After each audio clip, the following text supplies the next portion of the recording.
Bonjour, je suis Sarah et je vais animer une série de vidéos sur les déterminants de la santé pour la Société Santé et Mieux-être en français du Nouveau-Brunswick. Dans cette vidéo, je vais te présenter le deuxième des 12 déterminants de la santé, à savoir l'emploi et les conditions de travail. L'emploi et les conditions de travail ont un effet sur la santé globale, tant physique que mentale. Un emploi permet d'avoir un revenu, un réseau de contacts et de se sentir valorisé. De bonnes conditions de travail dans un environnement sécuritaire permettent de réduire le stress et le risque de blessure. L'emploi est un déterminant de la santé qui procure un revenu aux gens et contribue à leur identité. Vous avez sûrement déjà rencontré quelqu'un qui vous a demandé ce que vous faites dans la vie. De plus, le revenu qu'on gagne d'un emploi est essentiel pour se loger, s'alimenter et plus encore. Mais imagine un instant perdre ton emploi. C'est un véritable défi. Surtout si tu es la seule personne à subvenir aux besoins de ta famille. Dans ces moments-là, on peut ressentir des émotions comme la colère, la tristesse et l'angoisse. Ça peut aussi créer du stress et affecter ta santé physique et mentale, à la fois pour soi et pour les autres membres de la famille. D'un autre côté, certains emplois présentent des conditions de travail qui peuvent nuire à la santé. Par exemple, travailler dans un environnement bruyant ou être en contact avec des produits chimiques dangereux peut entraîner des problèmes tels que des pertes d'audition ou des troubles respiratoires. De plus, des demandes constantes d'heures supplémentaires ou de délais serrés peuvent générer un stress considérable. Ces conditions peuvent contribuer à l'anxiété, à la dépression et nuire à la santé mentale des travailleurs. Pour mettre tout cela en perspective, permets-moi de te raconter l'histoire de Zahra.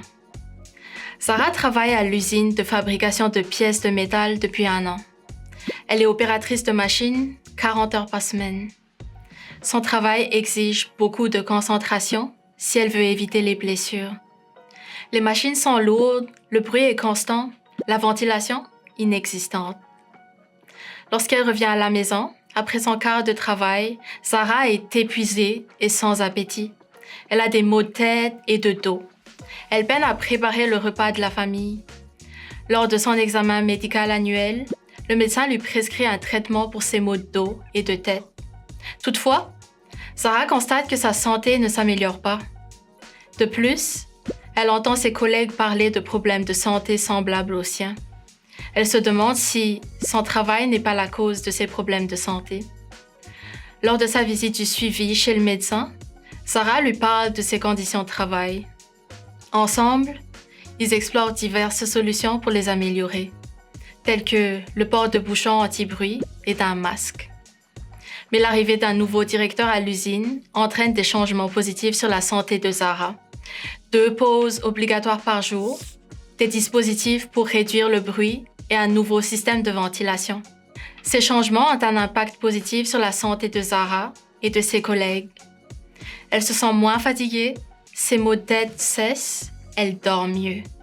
De plus, l'usine a formé une équipe de balles molles. À sa grande surprise, Zahra est heureuse d'en faire partie. Elle se lie d'amitié avec ses collègues. Ensemble, ils rêvent de remporter le tournoi de balles molles l'été prochain.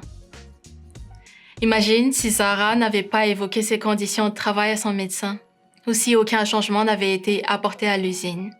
L'histoire de Zahra est un exemple de l'impact qu'un facteur tel que l'emploi et les conditions de travail peut exercer sur la santé et la qualité de vie d'une personne. Prendre le temps de regarder l'ensemble des facteurs qui influencent la santé d'une personne permet de repérer la source ou la cause des difficultés qu'elle vit. Il devient plus facile de lui apporter l'aide nécessaire pour atteindre une meilleure santé. Face à une situation comme celle de Zahra, qu'aurais-tu fait pour lui apporter ton soutien? Vers quelles ressources l'aurais-tu orienté? Comment lui expliquerais-tu des liens entre ce déterminant et sa situation de santé? Tu veux en savoir plus sur les déterminants de la santé? Je t'invite à jeter un œil à notre série de vidéos où on explore chacun d'eux et leur impact sur notre santé. En plus, tu peux trouver des outils sur les déterminants de la santé sur les sites de la Société Santé et Mieux-être en français du Nouveau-Brunswick et du Mouvement acadien des communautés en santé. N'hésite pas à aller faire un tour.